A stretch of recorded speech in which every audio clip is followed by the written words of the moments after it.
The, the number of children being diagnosed with all manner of mental health conditions is going up on both sides of the Atlantic. The New York Times, I think 4 weeks ago, had a front page headline article about a teenager who was on 10 different psychiatric medications, if you can believe it. 10. That's inexcusable. It shows the utter bankruptcy of the psychiatric system. Rather than looking at the root sources of why this teenager is having her angst and her difficulties, they just keep trying to soothe the symptoms by adding more pharmacology. 10 different medications. Nobody should be on 10 different psychiatric medications. Nobody in the world should be on 10 different psychiatric medications. What do we do? What is the solution, ultimately, to this crisis? Well, the first step, I'd say, on both the social and individual level is to wake up. It's just to get that what we think is normal is not normal. Once you get it, then we can start inquiring about, well, what are the beliefs that run my life? And how did I acquire those beliefs? Some years ago, I was leading a retreat with ayahuasca, and one of my children came to visit one of these retreats, and that child came to me with tears in their eyes. Dad, you're almost like a guru to all these people. Why can't you be like that at home? And these were tears of rage is what they were. There was such a gap between how I showed up out in the world and then how I showed up at home. It's more like you have to be a complete person, in all aspects of your life, when you're not looking for the outside to complete the emptiness inside.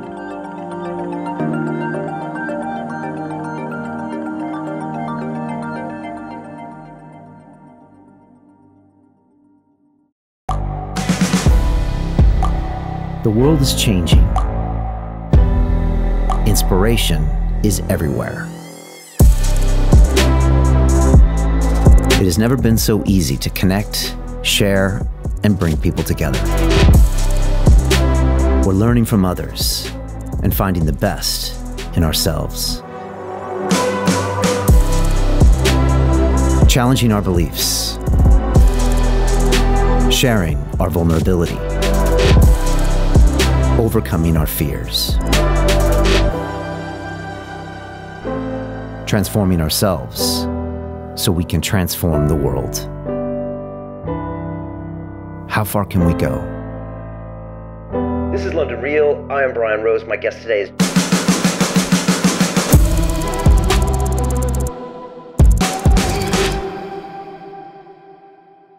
This is London Real. I am Brian Rose. My guest today is Dr. Gabor Maté, the physician, trauma expert, international speaker, and best-selling author. You are best known for your pioneering work in the areas of addiction, stress, and mental health in adults brought on through childhood trauma and abuse. As a physician in your hometown of Vancouver, you spent over a decade treating thousands of patients with your innovative approach. As the best-selling author of 5 books that have been translated in over 30 languages, you were awarded the Hubert Evans Prize for Literary Nonfiction. You have also received the prestigious Honor of the Order of Canada in recognition of your commitment to bringing about societal change and your groundbreaking work in the field of mental illness and addiction. You are a vocal advocate of the use of ayahuasca as a natural therapy, and your latest book, The Myth of Normal: Trauma, Illness, and Healing in a Toxic Culture, examines the worrying rise of chronic sickness throughout the Western world that prides itself on being at the forefront of modern-day healthcare. Gabor, welcome back to London Real. Brian, it's just great to be back with you. Fantastic having you here. I don't know if this is your 4th or 5th time, but we always seem to go super deep. You usually turn the tables on me, and usually end up going deep on my own struggles with addiction and my struggles with parenting and raising children. And yeah, I just want to say congratulations. I know your book has just hit the New York Times bestseller list. I think it was the #1 book in Canada. And I see you on all the biggest and best podcasts in the world. And I'm just so happy to see the world finally waking up to your incredible ideas and IP. How does that feel at 78 years old? I was joking earlier that you're an overnight success. Yeah, local boy makes good, It's very satisfying, and I also have to say, as my wife will tell you, it comes at a time when my ego won't run away with me completely, because had to come earlier, I might not have been able to handle it. But right now, you know what? I just think that the work that I've done, and not the work that I've done, but the work of many people that I'm able to synthesize and translate into language that people can relate to. The time has come for the world to pay attention, and not to me personally, but to the overall themes that I am engaged with. And why do you think now that you're getting so much recognition? I mean, I know you haven't published a book in what, 3 or 4 years? And again, Make that 13 years. Oh, 13 years. Wow, since you published.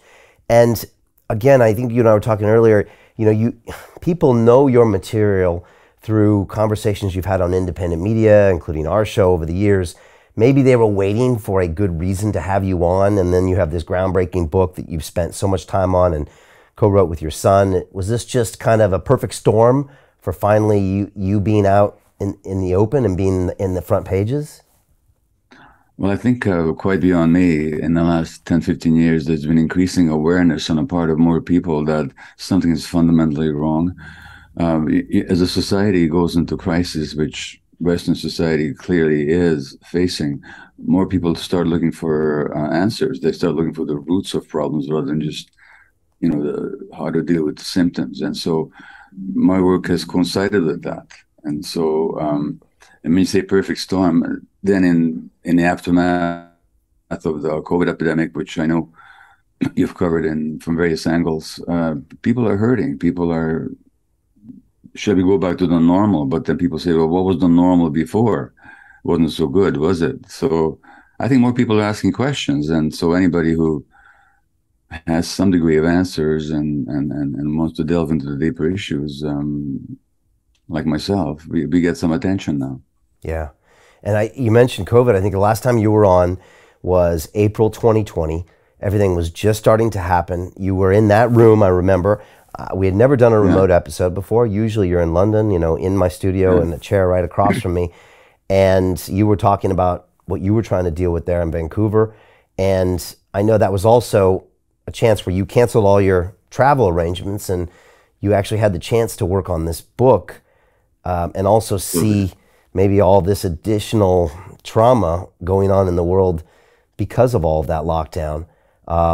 Maybe talk a little bit about that and then jump into the book. I mean, The Myth of Normal really talks about these chronic disorders and these mental disorders that now seem to have become normalized. But if you look back 100,000 years ago, it wasn't necessarily what we were experiencing as hunter-gatherers, was it? No, it wasn't. Well, the pandemic, whatever side of the vaccine debate or the mandate debates one finds oneself on, but globally, the pandemic certainly revealed certain aspects of our society that we should have been aware of before, but we weren't paying maybe that much attention to. For one thing, didn't it just teach us how important human contact and communal presence is? Didn't we just suffer because of the isolation? Now, whether you agree with the policies, I'm not getting into that debate now, but it certainly taught us the importance of each other, of the we that contains the me, and now but on the other hand, loneliness has been rising in Western societies for decades, to the point that Britain, where you live, has had to appoint a minister for loneliness. And loneliness is as much of a risk factor for illness as smoking 15 cigarettes a day. So COVID certainly brought that home, or ought to have brought it home. Then, when you look at who was most prone to get COVID, it did happen to be the most ostracized and least privileged segments of society, the Black, immigrant, colored populations of so-called colored in the States and also in the UK. They were more prone to get infected and to die of the infections. So again, the impact of inequality on health has been studied for decades in Britain by people like Sir Michael Marmot and Richard Wilkinson and others, and documented. The social gradient in health has been documented for a long time. COVID again brought it home. COVID also brought home, again, and no matter which side of the debate you might find yourself on, but the importance of looking for social solutions, for really working together to work our way out of a crisis. So all these factors have been, on the one hand. On the other hand, COVID also increased the rate of people using drugs and addictions, which shows the role that trauma and stress plays in people's self-soothing behaviors. Under COVID, the incidence of child abuse went up. More children end up in emergency wards with injuries. Domestic violence went up. So again, the role of stress and the underlying trauma that get uncovered by a social crisis. There's many lessons in COVID that, looking back, we could have learned earlier, and perhaps we'll learn them now, but I'm not so sure that we will. But again, COVID highlighted some of the tensions and contradictions in what we call the normal. And now in a post-COVID world, I think it is at least post-COVID-ish, like what are some of the glaring issues that we're facing? Is it something like the teenage mental illness and suicide issues? What are the big things on your radar that really you want to talk about with a book like this to get people's attention that something's not right here, something's not normal? Well, you began your question by referring to teenage mental health. The number of children being diagnosed with all manner of mental health conditions is going up on both sides of the Atlantic. The New York Times, I think 4 weeks ago now, as we speak today, had a front page headline article about a teenager who was on 10 different psychiatric medications, if you can believe it. 10. That's inexcusable. It shows the utter bankruptcy of the psychiatric system, that rather than looking at the root sources of why this teenager is having her angst and her difficulties, that you just keep trying to soothe the symptoms by adding more pharmacology. 10 different medications. Nobody should be on 10 different psychiatric medications. Nobody in the world should be on 10 different psychiatric medications. The rise in childhood suicides, the articles, at least on this side of the Atlantic, but I know in Britain it's the same case.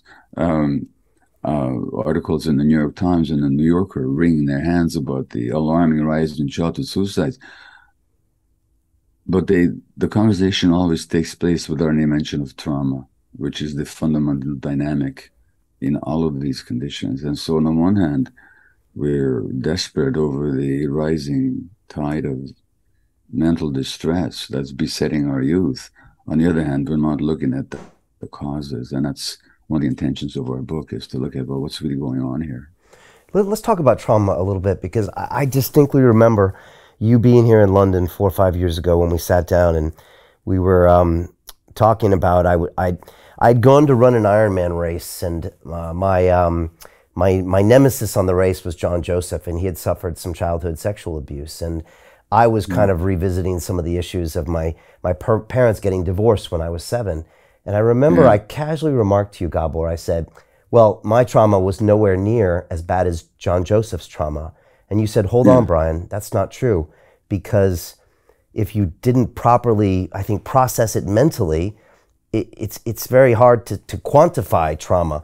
You know, you might say, well, this was an act that seems more damaging than this. But, you know, you had a great way of trying to explain trauma. And I know in the book you talk about a capital T and maybe a small t trauma. Did I understand what you were saying to me right? And how do you kind of talk about or explain trauma to people? Yeah, I think you got it. The first principle to understand is that trauma is not what happens to you.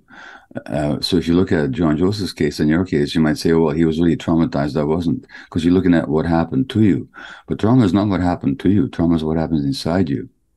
So trauma actually comes from a Greek word for wound. So trauma is the wound that you sustain. It's not the hit, it's the concussion. You know, and everybody reacts differently to external events. So first of all, trauma is the internal wound. That's the first point. The second point is an exercise they often do with people. When they think back to their own childhoods, they don't see it as a big deal, but then have no standard of comparison. But your parents, when they got divorced, and I forgot what conversations we may have had around that, but your parents, when they got divorced, they didn't all of a sudden wake up from a happy marriage and say, sweetheart, it's been wonderful, goodbye. There would have been years of tension, you know, and maybe, I don't know what happened in your family, but I mean, I know what happened in my marriage, you know, and there's a lot of tension in a home which ends in divorce. Now, if you take one of your children and plug them, just imagine with your home, with your spouse, that same degree of tension or rancor, unhappiness that led to your parents' divorce. Imagine one of your children living in that environment for years. Would you still dismiss it as no big deal? You know, clearly you would say, this child, I wouldn't want my child to go through that degree of difficulty. So we tend to dismiss our own experience as irrelevant when we compare it to others. But there's no comparing trauma, because trauma is not what happens. It's the wound that you sustain inside. And when you mention the small t and the big T, sexual abuse is what you call a big T trauma. You know, I mean, that just really hurts. But you can have the wound sustained, especially by sensitive kids, in homes where nobody abused them, but they didn't meet their needs for emotionally being seen and understood. Maybe they had to deal with a parent who was depressed, or a parent who was just emotionally unavailable, like I was to my kids, you know, and those kids are still wounded. So again, trauma is that wound. It's not the event. And from that point of view, it's almost irrelevant. Although I do delineate the big tree from the small tree, in practice, the degree of wounding, it's almost irrelevant to make those distinctions. Yeah, you really taught me that, because when my parents got divorced when I was 7, I didn't really have anyone to talk to about it at the time. Therapy wasn't a thing. There were, nothing online obviously back then, and I think I was just left to kind of stew in my own issues. And my personality was different than my brother, who was 2 years older than me, than my sister, who was 4 years younger than me. We all dealt with it in our own way. And for me, it was just to believe that I could never trust anybody in the world, that it was just going to be me against everything else. I had to be self-reliant. I couldn't rely on anybody. So just imagine for a moment, one of your children in that situation, how your heart would break for them, and that was your situation, and it's the situation of a lot of children in our society. Yeah. And so there's the big T's, but those small T's can be there without us necessarily knowing, and they can add up over time, right? That neglect or that low level of criticism can just add up over time to where obviously that's being manifested in what we see today by these large-scale societal symptoms that you're observing. Well, when you talked about your sense that you can't trust anybody, you can't trust the world. I mean, that's devastating for a child. Now project that into the COVID crisis, and all the mistrust and all the suspicion and all the rancor, I mean, on all sides. To me, it didn't just speak about the urgency of the issues being discussed. It's also talked about who was doing the discussing. A lot of people who didn't trust, but the lack of trust. Now, there's all kinds of good reasons not to trust governments and corporations and so on. I mean, I talk about that in the book, there's all kinds of, overall, I don't have a conspiracy theory view of the world, but there certainly are conspiracies that we know this all the time. People telling us lies and selling us stuff we don't need and telling us it's good for us when it's bad for us, all this kind of stuff. But at the same time, a lot of the suspicion and rancor that I saw on the COVID debate, I was seeing the impact of childhood trauma, where people just couldn't even consider another point of view, no matter from what side, and just the suspicion, well, if a child is given the sense early that the world is not trustworthy, that's going to show up in politics. That's going to show up in our social discourse.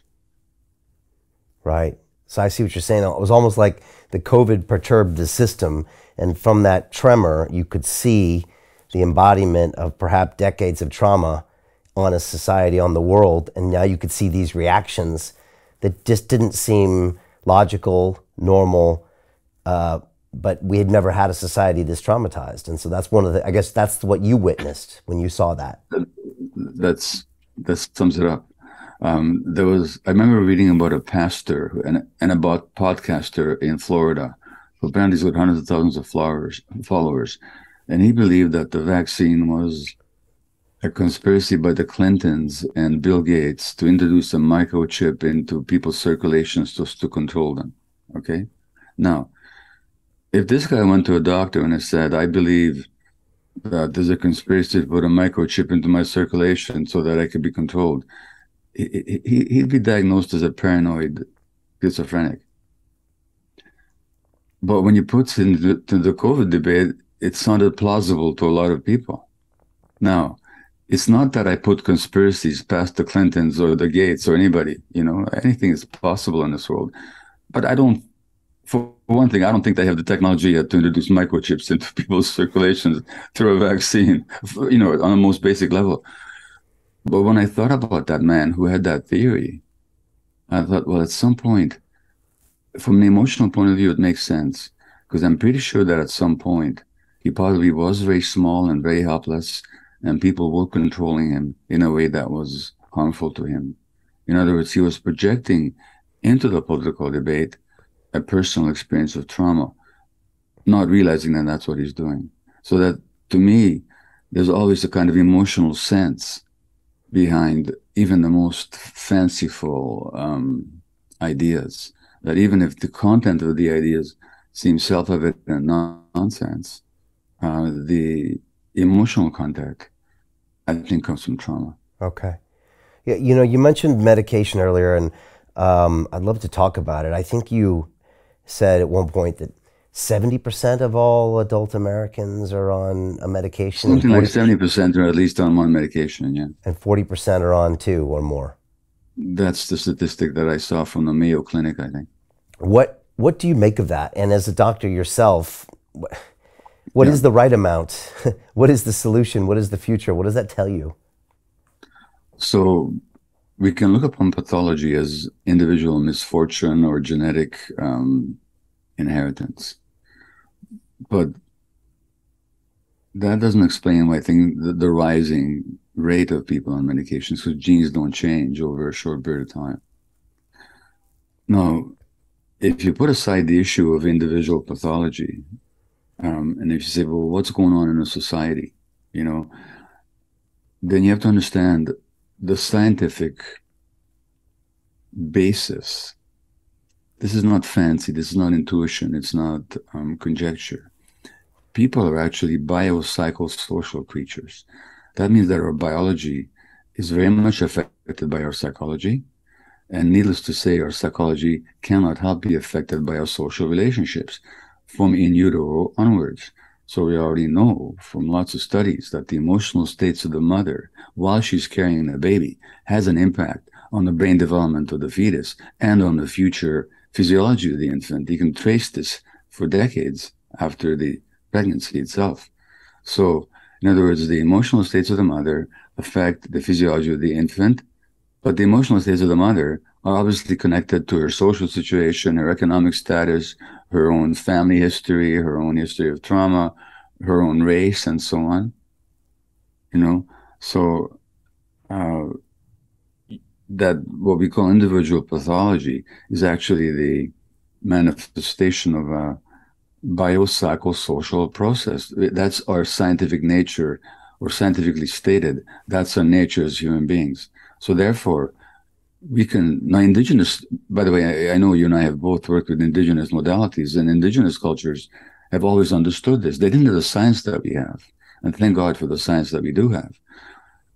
But our science has become so narrowed. So a friend of mine, a Lakota Sioux, partial Lakota Sioux, born American physician and psychiatrist, Dr. Louis Mel Madrona, told me that in his Lakota tradition, when somebody got ill, the whole community would kind of gather and say, thank you. Your illness manifests some imbalance in the whole community, so that you're not alone in this, and your healing is our healing. And from a scientific point of view, that's absolutely true. It's just that Western medicine ignores both that traditional wisdom and all the science that proves that traditional wisdom. So we really are biopsychosocial creatures. If that's the case, then if you want to look at the sources of the rising tide of illnesses, physical and mental, we have to look at social conditions and social relationships and the whole nature of the culture that we inhabit and the values that we live by and how we treat each other and how we interact with each other and the kind of stresses that we live under. That's just pure science. And again, I cannot emphasize the frustration sometimes that looking at the gap between what science has shown and what physicians practice, and it's not their fault, dear souls, it's because there's nothing in their education prepares them for it. Not only that, physicians themselves are so traumatized by their training that they just don't look at these issues because they're too painful. Can we talk about what you just said? Traumatized by the way they're trained with the hours, or also with, I don't know all the details of what it's like being trained for a doctor, but I hear about the hours. It sounds like it hasn't really changed much in 50 years. It also sounds like it's an industry that's somehow co-opted ultimately by the pharmaceutical industry, and maybe it's to where there's just one solution. And then when you get out and you're a doctor, the economics of your practice mean that you're really writing blood pressure scripts one every 12 minutes to make sure you can kind of pay the bills. That's a lot of things wrong with the way we actually treat the mental and physical wellness of all of our citizens. What do you see there? Because obviously it's absolutely true. So somebody once said, how do you create a cult? Well, you put them under authority and leaders. You give them a special jargon that they only understand. You give them a uniform. You separate them from their families, and you sleep deprive them. In other words, you send them to medical school, and there's a couple of interesting studies. One of them shows that the highest level of empathy a physician has is at the beginning of their training. Number one. Number two, there's this interesting little structure at the end of our chromosomes called telomeres or telomeres. Somebody won a Nobel Prize in 2015 for her Elizabeth Blackburn, an American researcher, for her work on telomeres. And telomeres basically are like the glue at the end of your shoelace. They keep the strands together. And we have 10,000 units when we're born. And as we age and as we get stressed, they fray and they shorten. And the shorter they are, the more aged we are, biologically speaking. So, for example, if you look at the telomeres of Black Americans, they're several years shorter than those of Caucasians, strictly because of the stress of racism. And now they looked at the telomeres of medical residents. They frayed, aged faster in a year than other people their age. So, these are the people, and in the book I talk about my friend, Dr. Lisa Rankin, who's an obstetrician. In her training, she is a resident, apart from the fact that she's sexually harassed by her professors. But one night, 4 babies died in the delivery suite. And she was crying in the doctor's room, and she was told to get out there and get back to work. And another friend of mine, Dr. Jeff Rediger, who's a psychiatrist at Harvard, who's written a book on what's called spontaneous remissions, which are not spontaneous at all. But Jeff, when he was a resident, he had a baby born. They had a baby who had to end up in the infant intensive care unit. Jeff was not given a moment off work to go visit him. The school apologized to him afterwards. But that's medical training for a lot of people. Well, that hardens you to your own pain, and you don't see the pain of your clients, let alone does the average, despite, there's a Dr. Richard Bentall, who's a British psychologist, member of the British Academy. And he said that the evidence linking childhood adversity, basically trauma, to adult mental health conditions is as strong as the evidence linking cigarette smoking to lung cancer. But despite that documented and over-documented fact, the average medical student in Britain, United States, Canada, doesn't get a single lecture on a relationship of trauma and adult illness. And recently I was contacted by a professor from one of the most prestigious British universities who's having all manner of medical issues, and tried to get one of the psychiatrists at his institution to help. None of them could even understand what he was talking about. He was trying to understand the sources of trauma and stress as the impact on his physical health. Not a single psychiatrist in an institution was able to help him. They just don't get it. It's not in their training. No, there are honorable exceptions, but I'm talking about as a professional trend. And these are people on the front line that 90-some% of the Western world trusts with their health, and will take pretty much any pill they prescribe, and will do whatever they say to solve their problems. These are the people. Exactly right. These people are stressed themselves and very often traumatized themselves, number one. And number two, they understand nothing about the trauma of the people that they're trying to help. And this despite the fact that not only mental health conditions, but documentedly, most chronic physical health conditions can also be linked to trauma and stress.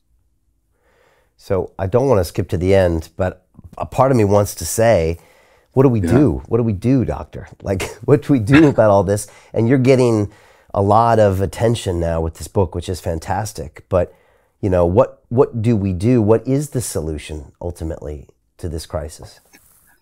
Well, there needs to be a solution both on the individual and on the social levels, you know. And the subtitle of the book is Trauma, Illness, and Healing in a Toxic Culture. But healing is in there. So, I mean, we can't wait for social conditions to change and for the policymakers to get it.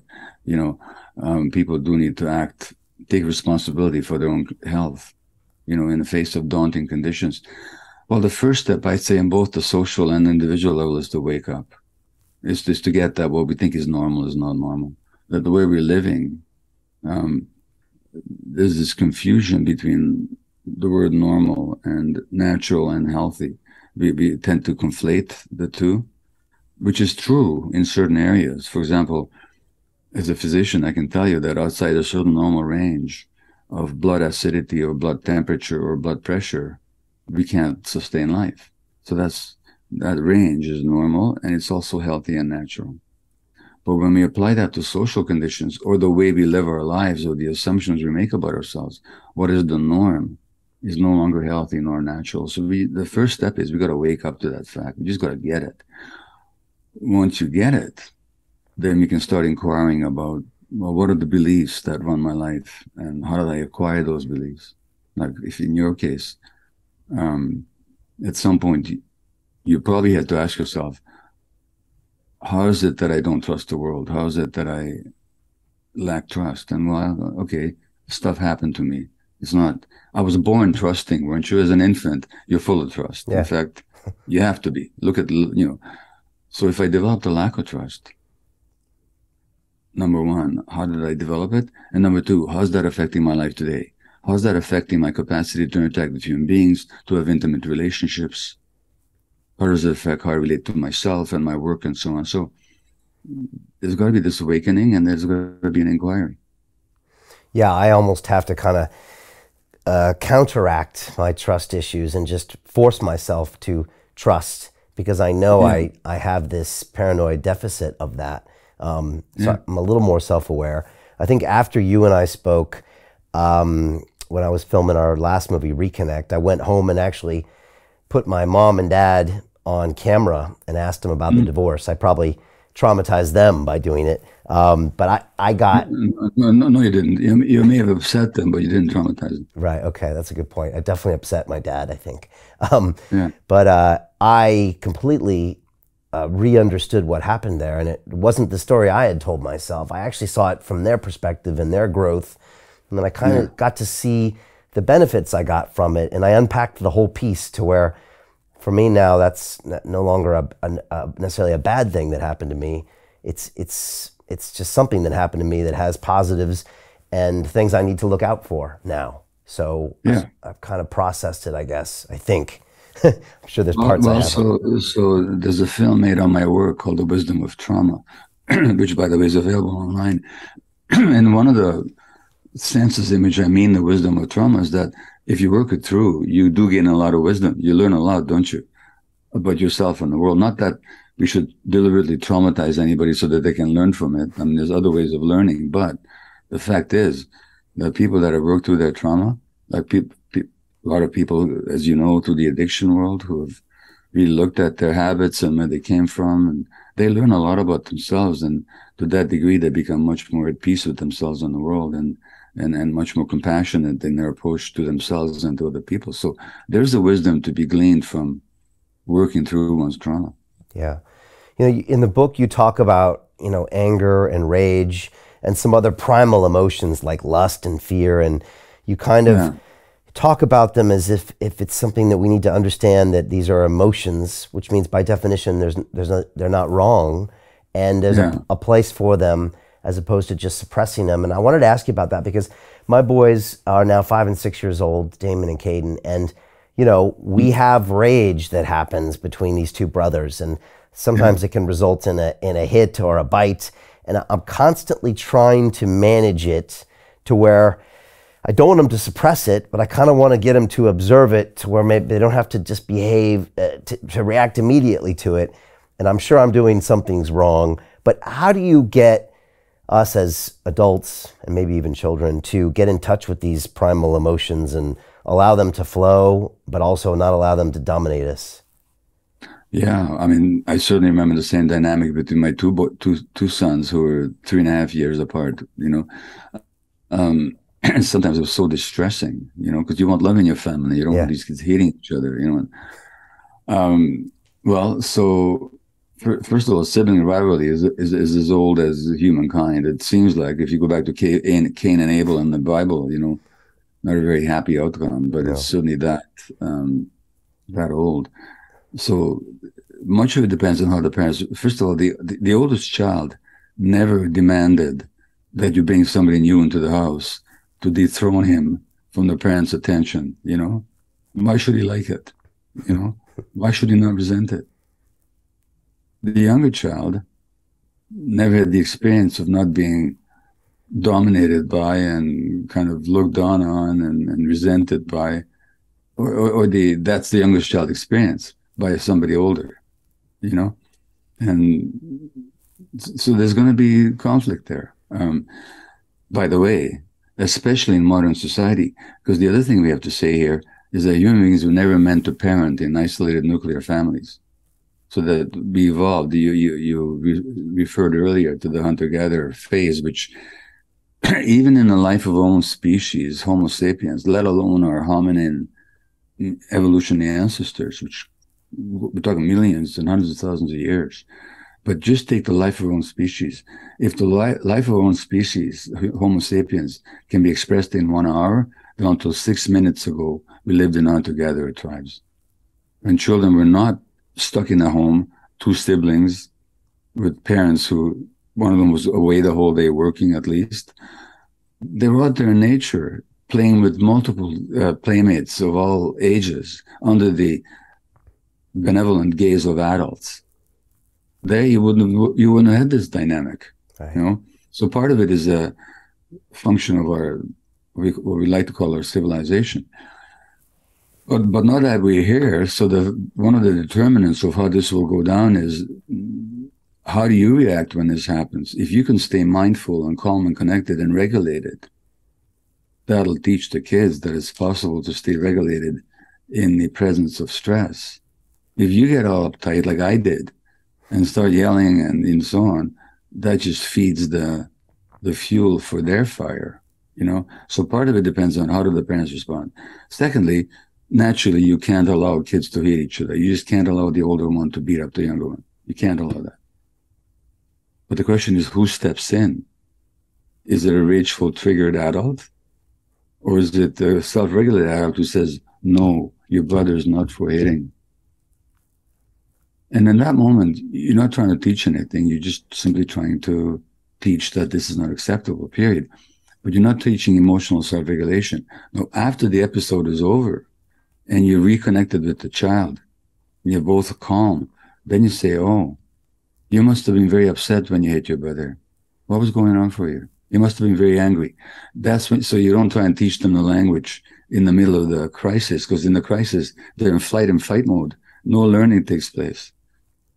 So you wait till they're regulated and you're regulated, and then you have this conversation, and that'll teach them, oh yeah, there's other ways of handling this, so that's how you do it. Yeah. That's the first point. The second point, the third point I should say, is this. If this happens a lot, then you have to wonder what's frustrating the kids so much. Now, what frustrates kids is when the needs aren't met. And what's the kid's biggest need? Consistent, emotionally available, attuned adults giving them nurturing contact. So then you have to say, well, am I somehow, because of my own issues and my work concerns and my career drives, am I perhaps depriving them of that nurturing, loving contact that then frustrates them? Then they take their frustration on each other. In other words, we have to look at it from every angle possible, and then we can intervene in a very positive and humane and way that promotes their growth. Right. So look in the mirror. a little bit, if this is consistently happening with your children. Can we talk about workaholic and workaholism, because it's something I think both you and I have suffered from in the past, and I think both of us have maybe got our heads around that phenomenon. Doesn't mean that either one of us is better at it, but I know for a while you recognized that, I think both of us actually, we work, which ultimately I think you say we do it because we need to prove to the world that we're worth something, because we don't naturally believe we're worth something just as humans, which of course we are. Well, we do naturally believe it as an infant, the first day you're born. Right. You expect it. You expect to be the most important thing in the universe. Right, right. You know, so, but somehow we learn that we're not. And both you and I learned that through our particular childhood trajectories and the trauma that we sustained. In my case, the learning wasn't purely voluntary. It was in London, not that many years ago, that my wife said to me, I don't know if I told you this before, but she said to me, buddy, you've written a book called When the Body Says No. Now you better write one called When the Wife Says No. Because I'm not putting up with this anymore, you know? She had enough of your workaholism. Yeah, and the workaholism and the impact on our relationship. How did that manifest? Well, you see, any addiction, and workaholism certainly is one, will be accompanied by withdrawal symptoms. So, and also exhaustion, you know. So I could be out there and be present and grounded and compassionate and utter whatever wisdom I'm capable of channeling in front of hundreds of people. And then I go home and I'd be going through withdrawal, irritable and depressed and alienated and depleted, not available for my spouse, you know, as an equal, emotionally present partner. Yeah. And women feel this, you know, and at a certain point, my wife decided she wasn't going to put up with this anymore, but not only that, she wasn't going to try to make it better by compensating and by being nice. And, you know, she was going to say, no, my needs aren't being met here. And either you turn this around or this relationship is in trouble, you know? And I was wise enough by then to listen, you know? And like you say, it's not that I've totally resolved the issue, but I'm much more guarded about it and much more judicious in making my choices. Which means I also don't need it. I also don't need it as much anymore. I mean, as much as I love the validation, I also don't need it. I mean, I don't need it. I don't need the world to tell me that I'm worthwhile. Is that because you're getting older, or because you just found it a way to process that to where you don't need it? I know how to be with the sense that I'm not worth it when it arises. Okay. I know how to notice it as an old imprint and nothing to do with reality. Okay. You know, now look, with all the attention my work is getting and a new book is getting and so on, it's almost impossible not to get seduced by it. Yeah. Over and over again, you know, but something in me doesn't buy it anymore. You know? even now, because if anything, this should be the hardest thing, the most tempting piece, because you're probably getting 10x the notoriety than you've ever had before in a book.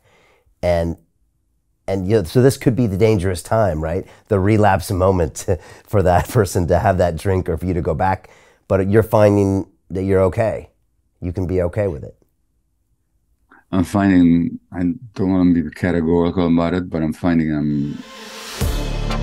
To continue watching the rest of the episode for free, visit our website londonreal.tv or click the link in the description below.